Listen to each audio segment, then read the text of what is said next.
This was always all of our dreams.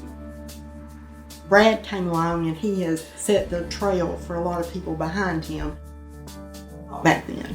We were told by the doctors, they gave us a very bleak, but there's always been a guardian angel that has shown up. Brad, do you like living in your new home?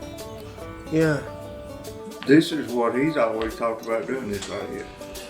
Since he was like 8 or 9 years old, we used to live on a farm, and he'd tell us, he'd say, I'm going to pull a trailer in right down here, my couch is going to be right here.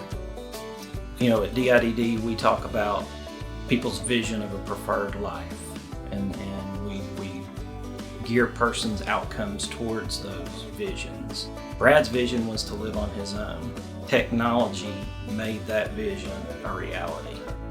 I've worked with Brad for about 6 years. He is a blast to be around. He likes to goof and have fun, and but he knows when to be serious. No, you right there.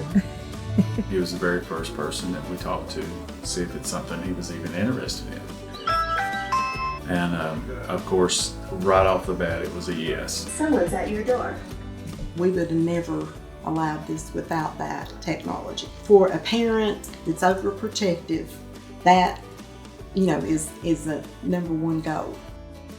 We've added the Google Duo. He can take the iPad if there's an issue, and show us if something stopped up, or he can, plan his day out with the iPad. Pointies.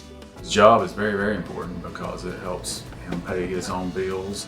With Brad, that is everything. Brad comes from a family of very hard workers. He's always had a job anyway. He has had and raised just about every animal that ever was born on this earth.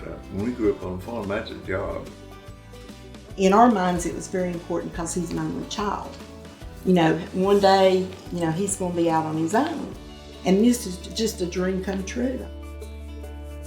You very seldom see life changers in your life, especially in your job. But this is a life changer for everybody.